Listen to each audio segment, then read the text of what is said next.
Welcome to Amazing Business Radio with best-selling author and customer service and business expert, Shep Hyken. Shep will talk with some of the smartest thinkers in business to help make you more successful in your professional and personal life. This is Amazing Business Radio with Shep Hyken.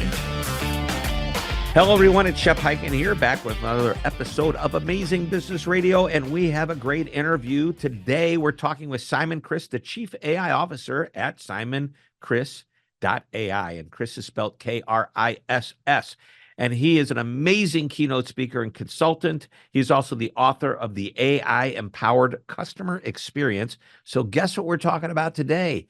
AI and customer experience. This guy, I love talking to him. The main reason is I understand what he's talking about. He doesn't make it complicated. He doesn't make it difficult to understand. So we're going to get to him in just a moment. Quick announcement before we start. If you've got an amazing story that you want to share, or if you've got a question, please reach out to me on any of the social channels. I am pretty much everywhere. And if it is a question, use the hashtag AskShep. I will answer the question right there in the social channel. I might answer it on this show, or I might answer it in my newsletter, the Shepherd Letter. And you can subscribe to that Shepherd Letter at no charge by going to hyken.com, Hyken.com. You can either sign up for the newsletter, or you can get my research, which automatically signs you up for the newsletter. And that research is filled with facts, and stats and findings from the research that we do every year on our customer base here over the U.S. We match it up to the U.S. Census for age, ethnicity, geography, gender, income, and we give you a cross-section of what customers are thinking about when it comes to all types of customer service and experience topics and issues. All right, let's jump into our interview. It's with Simon Kriss. Simon, welcome to the show. Thanks, Shep. I'm so pleased to be here. And I could tell by the accent, you are not from Missouri, where I live. No, not really. No, I'm based in Melbourne in Australia. And that's where you are today. That's where I am today, at my home in the country. At 6 a.m. your time, by the way. So our fans and listeners need to know how much I appreciate. I hope they appreciate the effort you're making to be here. You are a busy dude. I have seen you the last couple of times when I've been over to Malaysia, and we've been on the same program together, talking to great people in the contact center world. And you have this amazing, background on CX and AI combined. And when you combine the two of those, you get 4 letters. But more than that, you've got the most innovative, technologically crazy time that I think we've ever been in. I have heard that AI is a bigger invention than fire. Yeah, there's a lot of people that talk about it that way. I'm not sure I totally agree. AI is great, and we're seeing great things. I think a lot of companies, though, are still struggling a little with the use cases. How are we actually going to use this? Other than, hey, ChatGPT, please write me a nice email so I get a promotion. Which that's not a bad use for it. But when it comes to customer service and experience, there's a reason why AI is appealing to these leaders in the CX world. And I bet you know why. Yeah, sure. I mean, it's in some ways, it's the holy grail, right? It's about exploiting a technology so that our costs can go down and we can become stronger, faster, cheaper. Everything that the CFO asks us to do, 15 times a year, it's that old, what I call becoming organizationally ambidextrous. You have to be able to do more and have a greater customer service, but with lower and lower and lower cost. Make us faster, cheaper, better, stronger, all of those, right? And that's kind of exploiting AI. So how do we exploit it to do these things? And unfortunately, mostly that's what the vendors are trying to sell us. Buy my product and you can lower your head count by 10 people, or you can shave 8 seconds off your handling time, or you can, know more about your customer in the first 3 seconds, or whatever it is. But leaders need to be thinking about how do they explore AI? What new things can they do? What new services? It would be like someone coming to you saying, if you had a magic wand, what would you want to do for your customers that you can't do today? And looking at how AI enables that, right? Right. So this, if you asked me, I would say I never want my customers to wait again. That's one thing. I Yep. always want to get them the right information effectively and in the most cost efficient way. I'm not Mhm. trying to eliminate people, but those are just a couple of the things off the top of my head. If I'm a CX leader, that's what I want. I want better experiences for my customers and a more productive experience for my people. They'll be more Yep. productive. Back to what I said, make us faster, cheaper, better, stronger, blah, blah, blah, blah, blah. How do we do that? So is that too much to ask for? No, not at all. I mean, that's the right thing to ask for. Of course, the step that follows that is, where is the data that this is going to use? What condition is it in? Is it ready to go? A lot of us have been carrying what I love to call tech debt for a long time. And all of our knowledge repository is in an Excel spreadsheet or somewhere in SharePoint. Um, you need to think about, is your knowledge at a point where AI can access it, understand it, use it, and answer the customer's questions? So it's not too much to ask. Just got to work it through. You're 100% right with the data side of it. I'm just going to give you an example of something. I write articles every single week. I've written articles for, gosh, I have 900 plus articles. Guess what? Prolific. They're all in one big file, right? All of them. And I dropped that into not ChatGPT because it's not big enough. I said, I want to get all the comments that I've ever made about, and you can fill in the blank on whatever the topic is. And all of a sudden, like I'm going to say less than 15 seconds later, um, I had my answer. And I'm thinking, my gosh, I would have had to go through and look at 900 articles to extract that. That could have taken me 2 days to do. And it just did it in 15 seconds.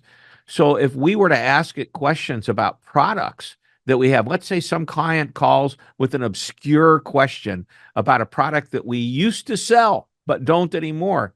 I'll bet that information can be pulled out by AI, given to the agent, and the agent can communicate like they're an expert and known about it their entire lives.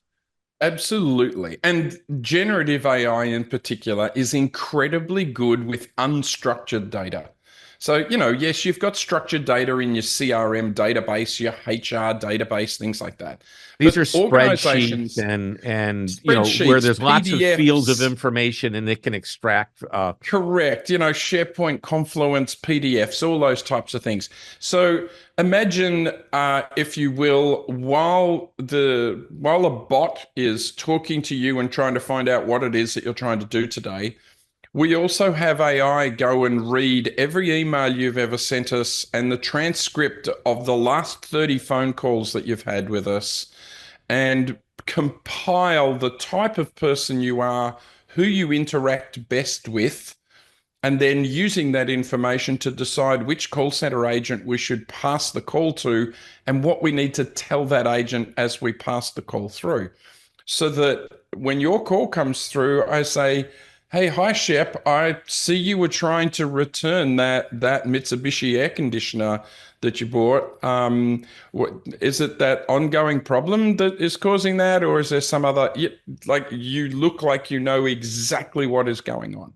And by the way, all of that information that you just shared that we would want to help get generative AI, get that for us, literally takes seconds to get that Yeah. information. So it's not like the customer's waiting for No, that. no. And literally within 5 to 10 seconds, it knows who to route you to for the best experience, who to route the customer to for the best experience. So Yeah, and I have to say, in the world of AI, we mostly talk sub-second. So we're talking how many milliseconds. So, if you're doing speech to text, you want to be able to do that in 200 milliseconds.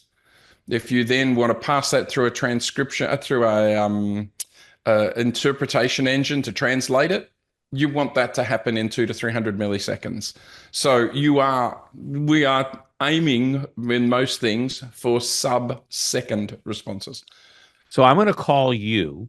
You're in Australia. Let's just say you work at a contact center in the Philippines, and I call you, and I speak French, and you I don't. love this one. All right, you know where I'm going, I right? know where you're going. Yeah. So I call you, and I go, bonjour, qu'est-ce que c'est, whatever it is. I don't speak, comment allez-vous, whatever.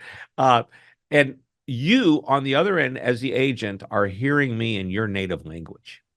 Yes. And it almost, I mean, I would say it is in real time because we're talking milliseconds, as you say, not, Yes. it's not, there's not a 5 or 10 second delay. It's happening now.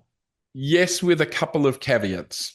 Okay. One is that if this is text-based, so chat or WhatsApp or any of those things, absolutely. We can do it today. It's a killer app.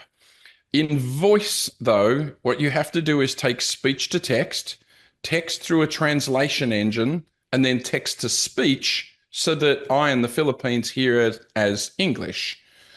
Right. And then I speak it back in English, and it's got to do the opposite to get to. It's got to do the opposite. And Right. Actually, that's the harder piece right now. So you have to kind of Frankenstack a bit, because I'm working with a client that wants to do exactly that. Frankenstack, right? You've got to pull together a couple various of applications to make this work. Yeah, exactly. But it is the killer app, because the only thing about voice is that there is absolutely normally sub-second delays. If you talked for 10 seconds and I, as the agent, need to listen to that, and then I respond for 10 seconds, you as the customer might have a 15-second delay between when you spoke and when you hear the answer. Okay, so it's not quite.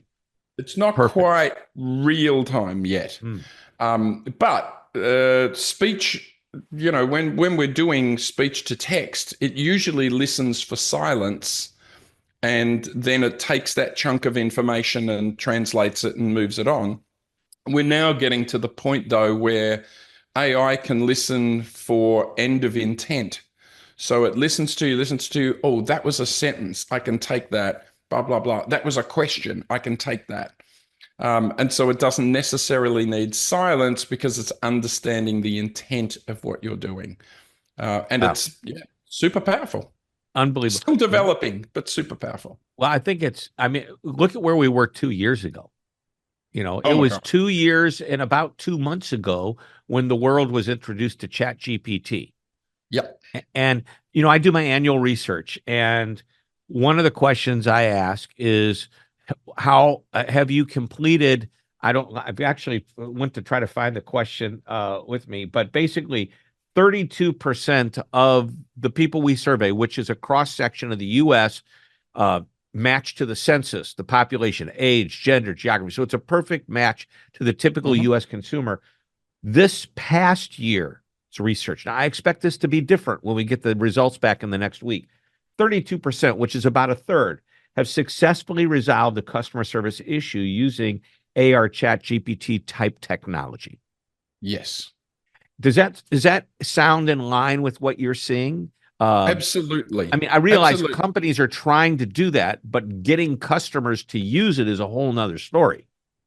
What I'm finding, what changed for me last year is exactly what you've just mentioned, is that the customers are now leading. So they're beating the company to the draw. Like, a customer can call you and know more about your company than you do, because they've used ChatGPT to scrape your entire website and tell them all the little nooks and ins and outs. Everything that you've ever published, any document you've ever published, everything is scraped. So the question I have for CX leaders is, if a customer can self-serve like that in AI, when they come to you, they're expecting you to be just as smart, and your answer is sorry, you have to go into a branch and fill out a form. Yeah. And the customers are just saying, hang on, I can do all of this in seconds. And now you're pushing me back to an archaic form. I have to fill out and sign and, bits or complete this web form. No, I don't want to complete a web form. I just want to chat to your bot and have it complete the web form for me. Right. It used to say we could put a man on the moon, but we can't do this. But yeah, we can't. I can learn everything in an I aircraft. need to know about your company in the next 30 seconds, but you can't get this form filled out for me when online. Yeah, I love it. I constantly have this fight with airlines. You know so much about me, and yet A, you can't heat the bread roll, but B, when I get into the seat, it's not, hey Simon, welcome back. You are watching this movie. Do you want to keep watching it? I mean, you know that information, but you're not using it. It's a very interesting kind of experience. Well, let's take a break. And when we come back, I want to talk more about the types of experiences that customers want, that companies should give them, or we flip it around. What, as a company, how do I want my customer to be reacting and working with me to get the optimal experience? I realize we're not eliminating the call center, the customer support center. We are strictly trying to create the best experience possible. And that's a hybrid experience between taking care of some of the basic questions that customers have, and then on with AI, and maybe taking care of the more complicated and the relationship building needs that companies have, doing it human to human. We're coming right back. We're talking with Simon Kriss, who's the Chief AI Officer. It's simonkriss.ai. Oh, that's a clever, very creative name. And we'll be right back after this. Don't go away. Shep Hyken here with an offer that won't cost you a cent. You may have heard me talk about my annual customer service and experience research. We've surveyed thousands of customers matching the U.S. Census for age, gender, ethnicity, and geography. And we find out what customers love, hate, and want in a customer experience. What's the number one customer experience that almost every customer desires? What makes them come back? What makes them leave? Why won't they fill out surveys? What do they think of AI? Well, these questions and more are answered in the research, which, by the way, is sponsored this year by Ring Central, a leader in global communications. You can download the full report by going to hyken.com and clicking on the research tab at the top. Like I said, it won't cost you a cent, but it may make you or save you thousands and thousands of dollars when you understand your customers' expectations. Again, the website is www.hyken.com. You're listening to Amazing Business Radio with best-selling author and customer service and business expert, Shep Hyken. We are back on Amazing Business Radio. We're talking with Simon Kriss, who is the Chief AI Officer at simonkriss.ai. And it's Kriss, Kriss, in case you wanted to know. So I'm just so crazy fascinated by how things have changed and the experience. I'm just going to start off with a question, and I ask a lot of my clients and people that have been on this show who have companies that are using AI to help support their customers. I ask, are you going to eliminate your people? And so this is my question to you, Simon. What do you see happening? Will we be eliminating all of the customer support people in the world because of AI? All of them? No. Some of them? Definitely. Unfortunately, they probably needed to go anyway, right? Correct. Unfortunately, I think some of those are going to be skewed to some of the developing nations where we have some of our biggest BPOs who tend to be answering the simplest questions. Like they tend to be answering where are the toilets in Heathrow Airport?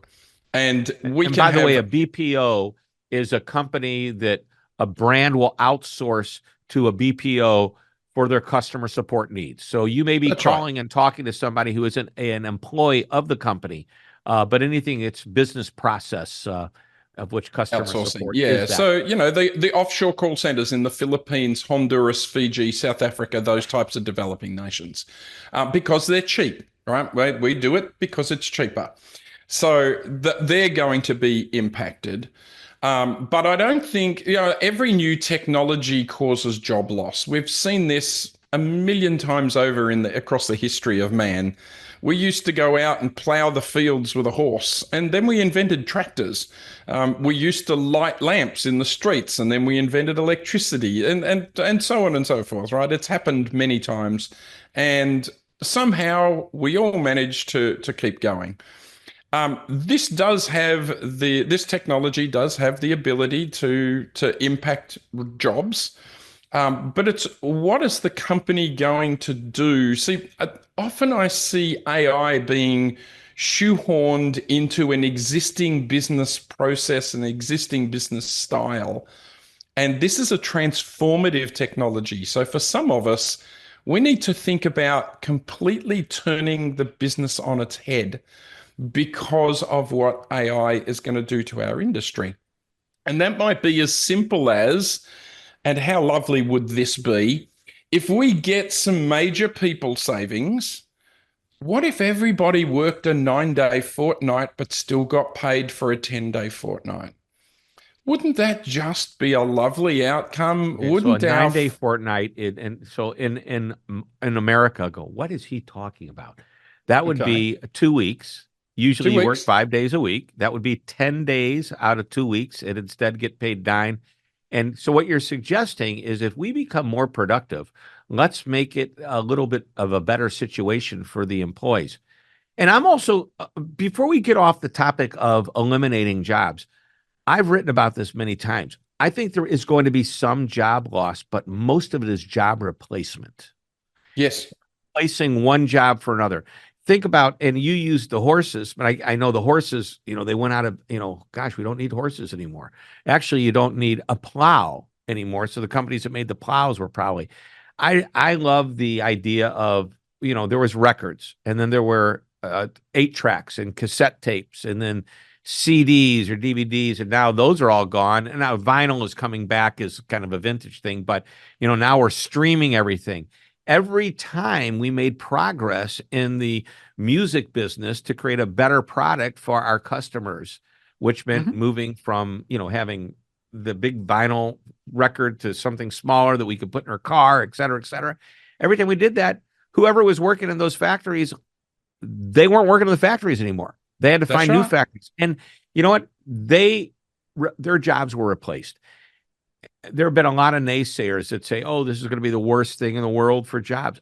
I don't think so. I still I don't think, think so either. yeah, I'm at just least I haven't seen it yet. I've seen some job displacement, but I don't not care at the about levels. displacement or replacement. I care about elimination, Yeah, complete oh, that's what I mean. elimination, where there's I have nowhere else for you to go.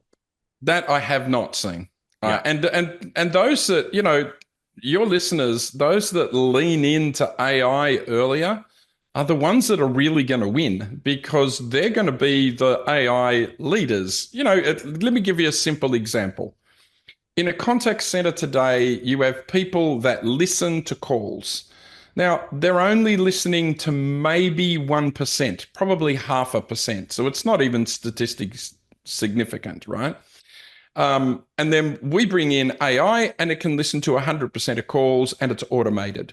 So what happens to those quality people? Well, actually now we use those quality people to monitor the outputs of AI to spot check what is the bot telling the customer. Right. So they're still kind of doing that work, but in They're a different quality vein. control now versus sentiment. I don't know I don't know, Analysis. right? Yeah. Yeah, sentiment analysis. That's good. That's a Yeah, fancy term. exactly. That's where I was going. Yeah. Exactly. But it's going to change what brands do. Like, a lot of people are rattled by what's happened in the last 2 years. Well, the bad news is you're going to be even more rattled by what happens in the next 3 to 5 years. What is happening And in the next 3 to 5 years? so I'm going to be controversial here for you, Shep. I hope. As we get closer and closer to AI, as we marry AI more into our lives, we're actually going to divorce our customers. And let me kind of explain this because the marketers that are listening to this have probably just passed out. When right now, people tend to go and do research. They might use Perplexity or ChatGPT, but they go and look at websites. They're still Googling. Google is still the biggest search engine for now. In the future, that's not going to be the case. All of us are going to have our own AI. Now, whether that's a personally owned product or we just use a version of Claude or Gemini or whatever that is, and we're going to ask it to do all kinds of things in our lives. Find me a time when I can meet with Shep, go off and get this for me, right down to, oh, my car insurance needs to be redone. Find me a policy, right? And so less and less you're going to be looking at websites. In fact, my prediction is websites are going to become defunct. What's going to replace them is data that can easily be searched by AI. So if you make your data easily available for AI, that's great. The AIs can find it for people. But how are you going to keep that brand alive with this customer who isn't coming to your website, isn't calling your call center? All they do is consuming your product. So, first of all, define what you mean by data, because I think that's important. When you say you put your data out there, you say put your product descriptions out there. You don't need a website anymore. You're not talking about like spreadsheet data. You're talking about information about what you do.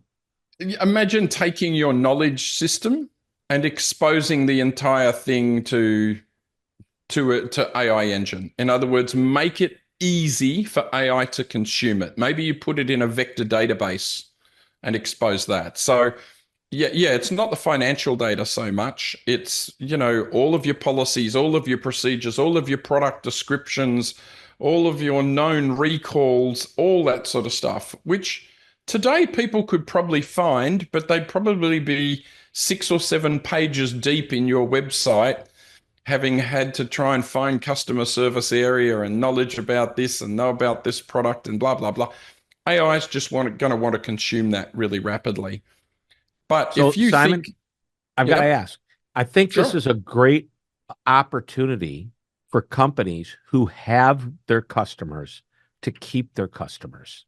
So I think the customer we need to be worried about is the new customer. Because if we do a good job, if these customers go out, they search what is, I'll call it the web, but it's not the web as we know it. There's no websites anymore, or websites are obsolete. And we're getting data back from our AI engine, whether it be ChatGPT or any of the others that you mentioned. Now it's going to help me make a decision of doing business with a company. And once I choose to do business with that company has to go all, I don't know what's the, full metal, press it down hard, pedal to the metal on making sure that customer never leaves me again. Correct. Yeah. And it's kind of going back to the 1950s in a way. In the 1950s, Shep, a good-looking guy like you would have had 3 or 4 lovely secretaries doing the thing. Gosh. And, anytime you wanted anything, you would say to one of your secretaries, "Hey, go and find me so-and-so." And so in order to get in the door and for Shep to be my customer, I've got to get the secretary to like me, like my brand, like my product. And then she's going to say to Shep, "This is the one you should go with." And that's what Shep's going to do because he trusts the secretary. This is going to be a similar thing with AI. How do we get the AI to prioritize us? Be the one that it recommends to Shep when Shep says to his AI, "Hey, get me an insurance policy for my truck." So, you're going to believe what you're hearing from the AI agent even more potentially than what you've learned over the years. You might have always insured with Auto General, but you go to redo it this year and you say to your AI, "What can you find me?" And it comes back and it says, "Oh, Snap Insurance has a much better policy at a much lower price." And you say, "Well, I've always been Auto General." And AI says, "Yeah, I know, but this is so much better." And you'll tend to go, "Okay, well, let's go with Snap." Right. It's amazing. Going to be difficult in the future. It really is. I can't believe it. So we are out of time. I could talk to you for hours. Maybe we have to come back and do a part 2 real soon. I'd But love that. if there's one last nugget of information you want to share with us, what would that be? That would be get in, get your hands dirty, start playing with AI if you haven't before, and build a tolerance for failure. This is a very new tech. This is a whole new territory. Don't expect that the first time you write a prompt, the first time you try to do something, it's going to work out exactly the way you thought it would. Right? That would be like bringing in a new junior employee and expecting them to be amazing on day one. Have a bit of a tolerance for failure, but get in there and start using this tech. Right. And it's something you just said that I just want to add is it's like a new employee. You can actually treat this like somebody working in your business and realize if you don't train them properly, they're not going to deliver what you want. I think that's what you're saying. And be Correct. prepared to fail. And I might add one other thing. Practice on customers who are willing to let you practice on them. So don't go live to the world until you take a customer base that has been willing to say, yeah, let me be your guinea pig. Let me be your beta tester and let me try it out for you. And I'll give you great feedback, which, by the way, is going to build an even greater relationship with that customer. So absolutely. Simon, you have been amazing as always. I am so happy that a few years ago we got to know each other a little bit better in Malaysia, and we were there last year together, and I hope to be there again next year. If we're lucky, we'll be together again. And this is why we call it Amazing Business Radio. Thanks for being on the show. Thank you so much. All right, everybody, that wraps it up. Another episode, another interview, and we will be back next week. And until that time, this is Shep Hyken reminding you to always be amazing.